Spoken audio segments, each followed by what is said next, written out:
والسلام عليك يا رسول الله وعلى آلك وأصحابك يا حبيب الله. الصلاة والسلام عليك يا نبي الله وعلى آلك وأصحابك يا خير خلق الله. مولاي صل وسلم دائما أبدا على حبيبك خير الخلق كلهم. يا رب بالمصطفى بلغ مقاصدنا واغفر لنا ما مضى يا واسع الكرم. فإن من جودك الدنيا وضرتها ومن علومك علم اللوح والقلم. مولاي صل وسلم دائما أبدا على حبيبك خير الخلق كلهم. محمد سيد الكونين والثقلين والفريقين من عرب ومن عجم. مولاي صل وسلم دائما أبدا على حبيبك خير الخلق كلهم. حضرات، اللہ رب العالمین احکم الحاکمین کی حمد و ثنا کہ وہ تمام کائنات کا خالق ہے، مالک ہے، رازق ہے، اور کروڑہا مرتبہ درود و سلام آقا نامدار حضور مدنی تاجدار شفیع روز شمار احمد مختار حبیب پروردگار جناب محمد مصطفیٰ احمد مجتبیٰ امام الرسل والانبیاء صلی اللہ تعالی علیہ وآلہ وسلم کی ذات بابرکات پر پیش کرنے کے بعد خلاق کائنات وحدہ لا شریک کی بارگاہ کے اندر دعا ہے کہ خالق کائنات اپنے محبوب کریم صلی اللہ تعالی علیہ وآلہ وسلم کے صدقے تمام امت مصطفیٰ بالخصوص ہمارے اس ملک پاکستان پر اور کشمیر و فلسطین کے مسلمانوں پر اپنا رحم فرمائے، کرم فرمائے، فضل و مہربانی فرمائے. عزیزان گرامی، اللہ رب العالمین وحدہ لا شریک ہے، وہ اکیلا ہے، ہمیشہ سے ہے، ہمیشہ رہے گا. اس کا نہ کوئی ثانی ہے، نہ اس کا کوئی شریک ہے. اور اللہ تعالیٰ نے خود فرمایا کہ اللہ الصمد، کہ وہ بے نیاز ہے، اس کو کسی چیز کی حاجت نہیں، کسی کی ضرورت نہیں، اور کسی کا وہ محتاج نہیں. اس نے اس کائنات کو تخلیق فرمایا، مخلوقات کو جو ہے وہ تخلیق فرمایا، پیدا فرمایا، اور انسانوں اور جنوں کی پیدائش کا مقصد اللہ رب العالمین احکم الحاکمین نے اپنی عبادت اور بندگی، اس کا مقصد رکھا تخلیق جن و انس کا. لیکن وہ رب العالمین ہے، وہ احکم الحاکمین ہے، بے نیاز ہے، کسی کا محتاج نہیں، اور اسے کسی کی عبادات کی ضرورت بھی نہیں ہے. بندہ کوئی عبادت کرتا ہے، کوئی نیکی کرتا ہے، کرتا رب کی رضا کے لیے ہے، لیکن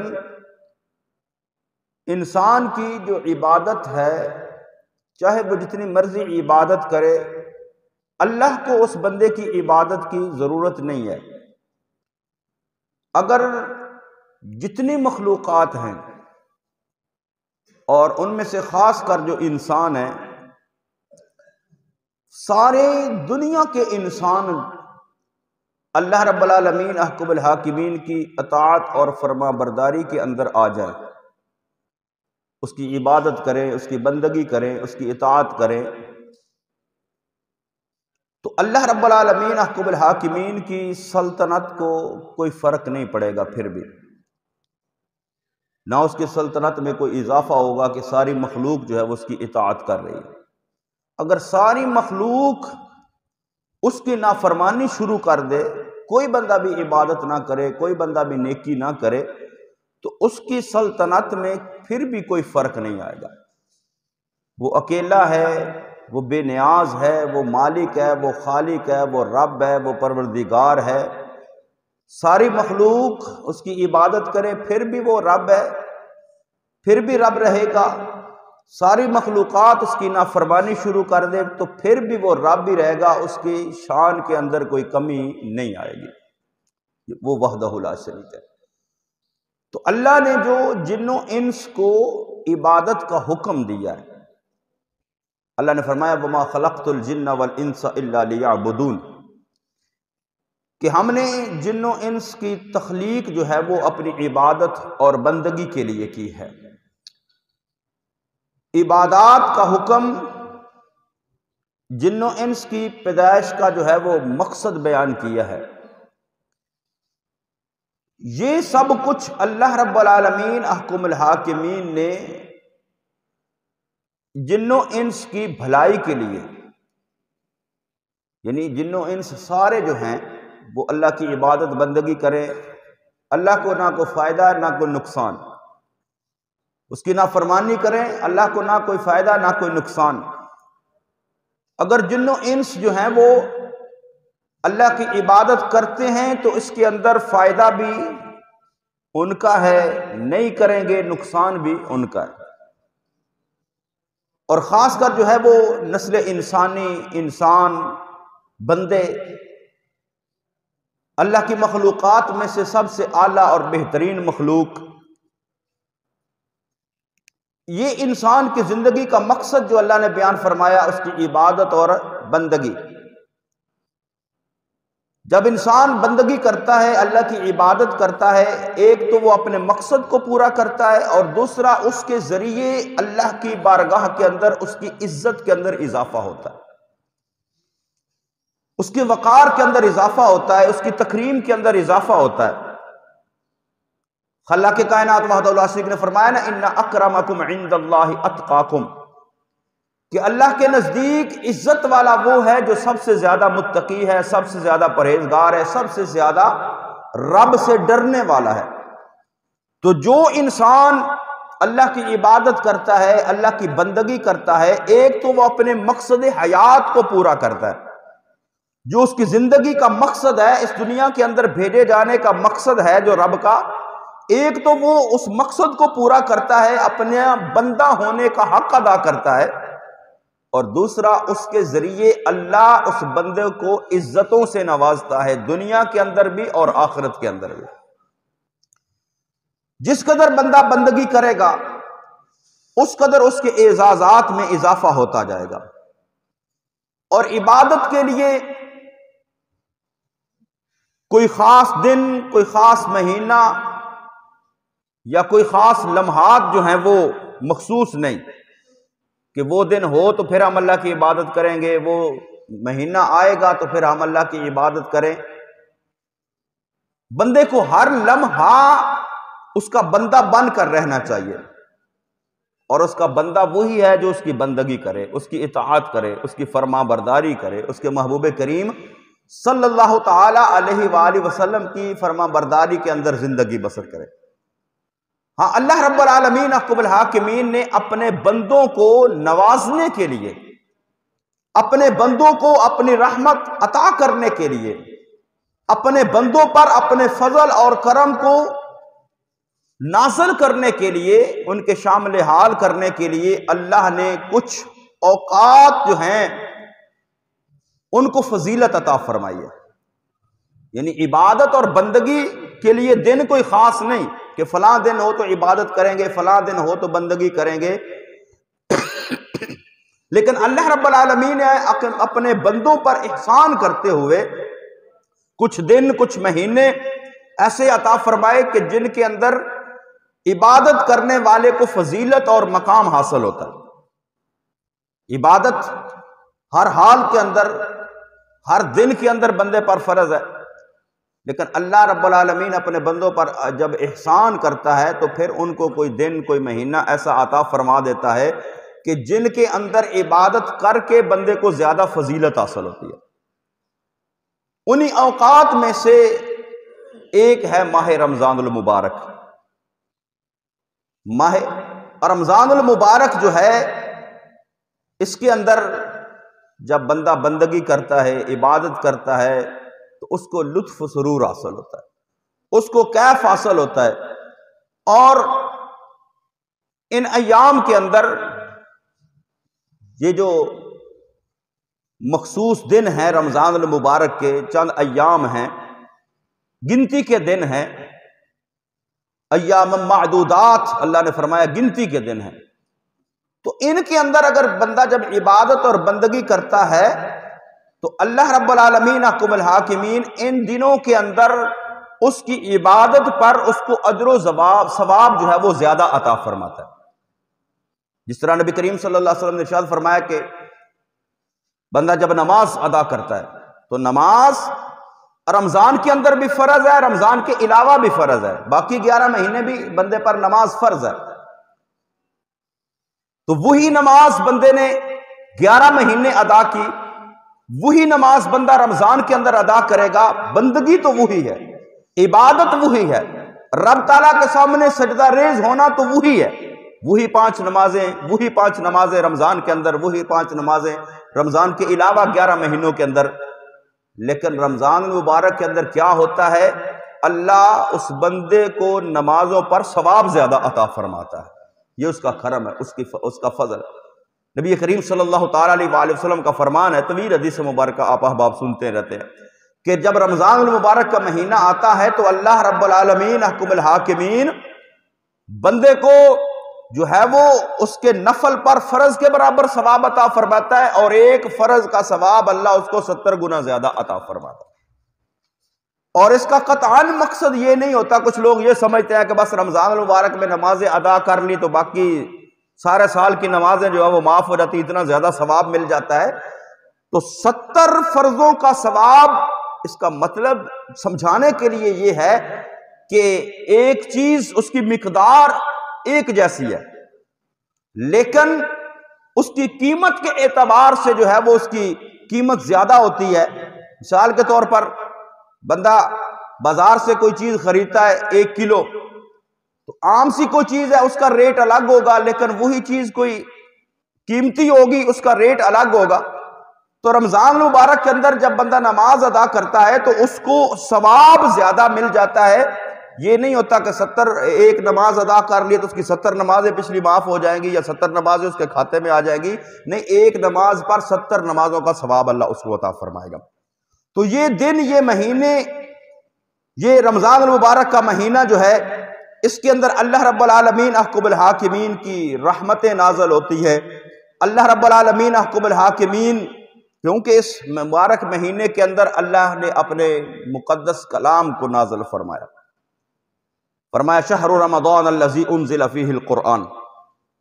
اس کے اندر قرآن مقدس کا نزول ہوا ہے،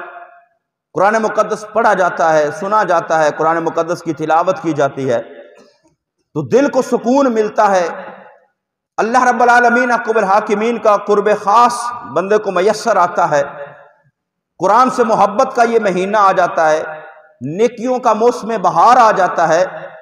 اور اس مہینے کے اندر اللہ رب العالمین احکم الحاکمین جنت کے دروازے کھول دیتا ہے اور جہنم کے دروازوں کو بند کر دیتا ہے، شیاطین کو قید کر دیا جاتا ہے اور پورا ماحول جو ہے وہ پرنور ہو جاتا ہے۔ تو عبادات ہر لمحہ، ہر وقت جو اللہ نے وقت مقرر فرمائے ہیں بندے پر،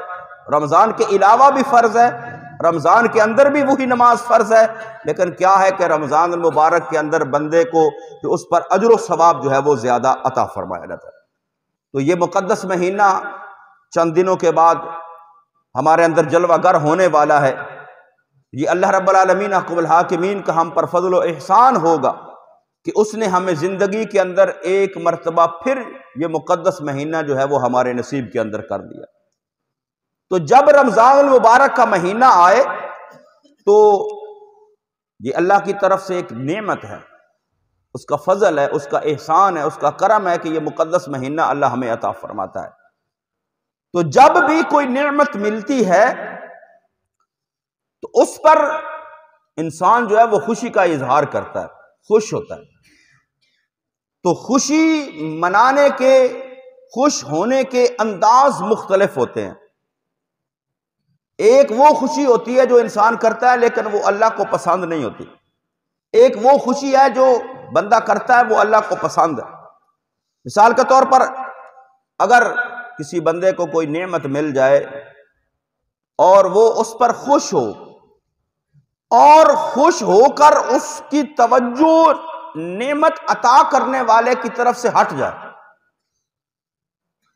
اللہ رب العالمین نعمتیں عطا فرمانے والا ہے، اس کی نعمتیں بے شمار ہیں، بے حد و بے حساب ہیں۔ رمضان المبارک کا مہینہ بھی اس کی نعمتوں میں سے ایک بڑی نعمت ہے۔ تو جب کوئی نعمت ملے تو اس پر خوشی کے انداز جو ہیں وہ دو طرح کے ہوتے ہیں۔ ایک یہ ہوتا ہے کہ جب نعمت کوئی ملتی ہے بندہ اس پر خوش ہوتا ہے اور خوش ہو کر وہ اللہ کے ذکر سے، اللہ کی یاد سے غافل ہو جاتا ہے، توجہ اس کی نعمت دینے والے کی طرف سے ہٹ جاتی ہے اور اس کو وہ اپنا کمال سمجھتا ہے۔ مثال کے طور پر دنیا کے اندر کسی کو کوئی عہدہ، کوئی مرتبہ، کوئی مقام مل جائے، مال و دولت مل جائے تو بندہ جو ہے وہ یہ نعمت ہے، لیکن اس پر نعمت پر خوشی کا اظہار کس طریقے سے کرتا ہے؟ وہ نعمت دینے والے کو، رزق دینے والے کو، دولت دینے والے کو بھول جاتا ہے اور اس کو سمجھتا ہے یہ میں نے اپنی محنت سے کمایا ہے، یہ میں نے اپنی مشقت سے کمایا ہے، اور پھر اس کو جو ہے اس کو حرام کاموں کے اندر خرچ کرتا ہے۔ لیکن جو حقیقی اور جائز خوشی ہے کسی نعمت کے ملنے پر وہ یہ ہے کہ کوئی نعمت ملے تو نعمت دینے والے کا شکریہ ادا کیا جائے، اس کا شکر ادا کیا جائے، مولا تیرا شکر ہے کہ تو نے مجھے یہ نعمت عطا کی ہے، اور پھر اس کے اندر جو ہے وہ اس کو اللہ کا احسان سمجھے کہ یہ رب نے مجھ پر یہ احسان کیا، مجھے یہ نعمت عطا کی ہے، اور پھر خوشی اس انداز سے کرے کہ تعلق رب کے ساتھ مضبوط ہو اور اللہ کی نافرمانی کے اندر مبتلا نہ ہو۔ تو یہ رمضان المبارک کا مہینہ بھی اللہ کی ایک نعمت ہے، تو اس پر نبی کریم صلی اللہ تعالی علیہ وآلہ وسلم نے بھی اس کی آمد پر خوشی کا اظہار فرمایا۔ یہ رب تعالیٰ کی بہت بڑی نعمت ہے، اس کا عظیم احسان ہے کہ اس نے زندگی کے اندر ہمیں ایک بار پھر ماہ رمضان المبارک کی مقدس گھڑیاں جو ہے وہ عطا فرمائے۔ تین دن بعد جو ہے وہ رمضان المبارک کا مہینہ آنے والا ہے، تو اس پر ہمیں اللہ کا شکر ادا کرنا چاہیے کہ اتنی بڑی سعادت اور اتنی بڑی جو ہے وہ نیکیوں کا موسم بہار ہمیں میسر ہونے والا ہے۔ تو نبی کریم صلی اللہ تعالی علیہ وآلہ وسلم بھی اس کی آمد پر خوشی کا اظہار کرتے اور اپنے غلاموں کو، اپنے صحابہ کو اس پر مبارکباد دیتے۔ حضرت ابو ہریرہ نبی کریم صلی اللہ تعالی علیہ وآلہ وسلم کے غلام ہیں، صحابی بیان کرتے ہیں کہ نبی کریم صلی اللہ تعالی علیہ وآلہ وسلم نے جب رمضان المبارک کا مہینہ آنے والا تھا تو آقا دو جہاں صلی اللہ تعالی علیہ وسلم نے ارشاد فرمایا قد جاءکم رمضان شہر مبارک، فرمایا تمہاری طرف وہ بابرکت مہینہ رمضان المبارک کا آ گیا۔ اور دوسری حدیث کے اندر نبی کریم صلی اللہ تعالی علیہ وسلم نے ارشاد فرمایا اتاکم شہر رمضان اتاکم سید الشہور فمرحبا بہ واہلا، فرمایا تمہارے پاس مہینوں کا سردار مہینہ جو ہے وہ تشریف لانے والا ہے اور اس کو خوش آمدید کہو، اس کے آنے پر خوشی کا اظہار کرو کہ اللہ نے یہ مقدس مہینہ عطا فرمایا۔ یہاں پر ایک بات کی وضاحت کرتا چلوں، ہمارے جو آج کل دور سوشل میڈیا کا دور ہے، اور اکثر یہ تو رمضان مبارک کا مہینہ، اس کے علاوہ بھی رجب کا مہینہ ہے، شعبان کا مہینہ ہے، محرم کا مہینہ ہے، ربیع الاول کا مہینہ ہے، تو اکثر ہمارے نوجوان جو ہے وہ یہ ایک پوسٹ شیئر کرتے ہیں جی جس نے نبی کریم صلی اللہ علیہ وسلم فرمایا جس نے رمضان مبارک کی آمد کی بشارت دی اس پر جنت واجب ہوگی، جس نے محرم کے آنے کی مبارک دی اس پر جنت واجب ہوگی، جس نے شعبان کے آنے کی مبارک دی اس پر جنت واجب ہوگی۔ ایسی کوئی حدیث نہیں۔ نبی کریم صلی اللہ علیہ وسلم نے مبارک دی ہے، خوشی کا اظہار کیا ہے صحابہ کو، لیکن یہ حدیث کوئی نہیں کہ جس نے کسی کو مبارک دی مہینے کے آنے کی اس پر جنت واجب ہوگی، ایسی کوئی حدیث نہیں ہے، لہذا اس چیز سے اجتناب کرنا چاہیے۔ اور یہ مہینہ جو ہے پھر ہمیں اس کے اندر اللہ رب العالمین نے فرمایا توبوا الی اللہ جمیعا ایھا المؤمنون لعلکم تفلحون، اللہ کی بارگاہ میں توبہ کرنی چاہیے، سابقہ گناہوں سے توبہ کرنی چاہیے، کیونکہ اس کائنات کے اندر اللہ رب العالمین احکم الحاکمین کی دو مخلوقات ایسی ہیں جو معصوم ہیں، انسانوں کے اندر انبیاء اور دیگر مخلوقات کے اندر فرشتے۔ انبیاء اور فرشتے یہ معصوم ہیں، ان سے گناہ سرزد نہیں ہوتا۔ نبیوں کی جماعت اور فرشتوں کی جماعت، ان سے اللہ گناہ سرزد نہیں ہوتا، اللہ نے ان کو معصوم بنایا، ان سے گناہ ہوتا ہی نہیں، اللہ نے ان کو گناہوں سے پاک رکھا ہے۔ تو انسانوں کے اندر صرف انبیاء کی جماعت ہے، انبیاء کرام علیہم السلام ہیں جو معصوم ہیں، جن سے گناہ نہیں ہوتا۔ تو انبیاء کے علاوہ کوئی جتنے عہدے والا ہو، کتنے مرتبے والا ہو، جتنے مقام والا ہو، تو ان سے گناہ سرزد ہونے کا جو ہے امکان موجود رہتا ہے۔ تو عام انسان تو ہیں، ہم سے تو گناہ ہو ہی جاتے ہیں، ہماری زندگی نیکیوں اور گناہوں کا مجموعہ ہوتا ہے، کبھی نیکی کبھی گناہ۔ تو انبیاء کے علاوہ تمام تر مخلوقات جو ہیں وہ انسانوں کے اندر، وہ چاہے کوئی ولی ہو، کوئی شہید ہو، کوئی کتنے بڑے عہدے اور مرتبے کا ہو، تو وہ معصوم نہیں ہے، معصوم صرف انبیاء کی ذات ہے۔ باقی اللہ جو ہے وہ اپنے اولیاء کو محفوظ رکھتا ہے، صحابہ کرام کو محفوظ رکھتا ہے، اہل بیت پاک کو جو ہے وہ ان کے افراد، اہل بیت کے جو افراد ہیں ان کو اللہ نے گناہوں سے محفوظ رکھا ہے، ان سے گناہ نہیں ہوا، ان سے محفوظ رکھا ہے۔ لیکن انبیاء جو ہوتے ہیں وہ معصوم ہوتے ہیں، ان سے گناہ سرزد ہو ہی نہیں سکتا۔ تو ہم عام انسان جو ہیں، ہماری تو زندگی ہی کبھی نیکی کبھی گناہ، تو ہر وقت جو ہے ہمیں اللہ کی بارگاہ کے اندر اپنے گناہوں پر نادم ہو کر اس سے توبہ و استغفار کرنی چاہیے۔ اللہ رب العالمین نے فرمایا توبوا الی اللہ جمیعا ایھا المؤمنون لعلکم تفلحون، فرمایا تم توبہ کرو ایمان والو، جب تم توبہ کرو گے تو اس کے اندر اللہ تمہیں کامیابی عطا فرمائے گا۔ اور نبی کریم صلی اللہ تعالی علیہ وآلہ وسلم نے جب اس مہینے کے اندر، یہ مہینہ جب رمضان المبارک کا آیا، تو نبی کریم صلی اللہ تعالی علیہ وآلہ وسلم کی زوجہ محترمہ ام المؤمنین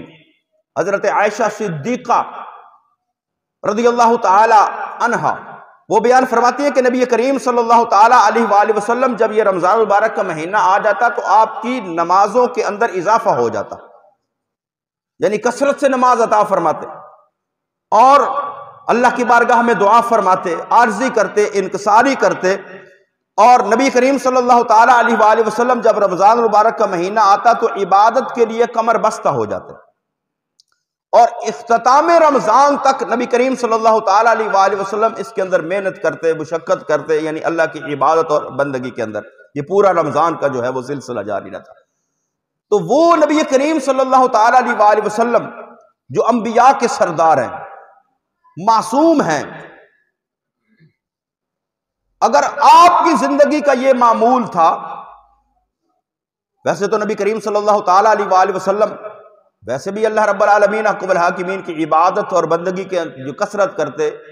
ساری ساری رات اللہ کی عبادت اور بندگی کرتے، لیکن رمضان مبارک کے اندر اس کے اندر مزید اضافہ ہو جاتا، حالانکہ وہ تو معصوم ہیں، ان سے گناہ سرزد ہونے کا تصور تک بھی نہیں ہے۔ جب وہ پاک ہستی رمضان مبارک ایسے گزارتی تھی تو ہم تو انسان ہیں، گناہ گار ہیں، ہماری زندگی کے اندر خطائیں بھی ہیں، گناہ بھی ہیں، نیکیاں بھی ہیں، تو اس کے اندر ہمیں جو ہے وہ زیادہ سے زیادہ اللہ کی عبادت اور بندگی کرنی چاہیے، زیادہ سے زیادہ اللہ کی عبادت اور بندگی کر کے اس کی رحمتوں کو حاصل کرنا چاہیے، تاکہ یہ مہینہ جو ہے وہ، نبی کریم صلی اللہ علیہ وسلم نے ارشاد فرمایا کہ یہ مہینہ وہ ہے جیسے یہ مہینہ آتا ہے اس کی پہلی رات کے اندر ہی اللہ تعالیٰ مسلمانوں کی بخشش فرما دیتا ہے، لیکن کن کی؟ جو اللہ کی عبادت کریں گے، بندگی کریں گے، جو رب کے سامنے سر بسجود ہوں گے، رب کے سامنے اپنے سر کو جھکائیں گے۔ اور پھر یہ مہینہ قرآن مقدس کے نزول کا مہینہ ہے، تو اس کے اندر جو ہے وہ نبی کریم صلی اللہ تعالیٰ علیہ وآلہ وسلم نے ارشاد فرمایا کہ رمضان مبارک کے اندر 4 امور کی کثرت کرو، یعنی 4 کام کثرت کے ساتھ کرو۔ فرمایا وہ جو ہیں وہ 2 ایسے کام ہیں جن سے اللہ راضی ہوتا ہے، اور 2 کام ایسے ہیں جن کی تمہیں ضرورت ہے۔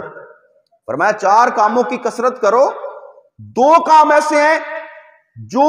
کرنے سے اللہ راضی ہوگا، اور 2 کام ایسے ہیں کہ جن کی تمہیں ضرورت ہے۔ عرض کہ یا رسول اللہ صلی اللہ تعالیٰ علیہ وآلہ وسلم وہ کون سے 2 کام ہیں؟ نبی کریم صلی اللہ علیہ وسلم نے ارشاد فرمایا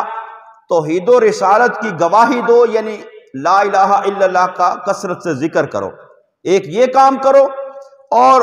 دوسرا جو ہے وہ اللہ سے بخشش اور مغفرت مانگو، یعنی اپنے گناہوں پر نادم ہو کر توبہ کرو، اس کی بخشش اور مغفرت کا سوال کرو۔ فرمایا یہ 2 کام کرو گے، اس توحید و رسالت کی گواہی دو گے، لا الہ الا اللہ کا کثرت سے ذکر کرو گے، اور اللہ سے بخشش اور مغفرت کا سوال کرو گے، ان 2 کاموں سے تمہارا رب تمہارے اوپر راضی ہوگا۔ اور فرمایا پھر دوسرے 2 کام جو ہیں وہ جو جن کی تمہیں ضرورت ہے، تم اس سے بے نیاز نہیں ہو سکتے، وہ فرمایا وہ یہ ہیں کہ ایک تو اللہ سے اس کی جنت کا سوال کرو، اور دوسرا جو ہے اس جہنم سے اس کی پناہ کو طلب کرو۔ تو یہ 4 کام فرمایا ان کی کثرت کرو، ایک اللہ کا ذکر کرو، توحید و رسالت کا اقرار کرو، اور اللہ رب العالمین احکم الحاکمین کی جو ہے وہ مغفرت طلب کرو، گناہوں کی معافی، اور 2 کام اللہ سے جنت کا سوال کرو اور مغفرت جو ہے جہنم سے پناہ مانگو، کیونکہ نبی کریم صلی اللہ علیہ وسلم ارشاد فرمایا یہ مہینہ جب آتا ہے تو اللہ جنت کے دروازوں کو کھول دیتا ہے، جنت کے دروازے کھلے ہیں۔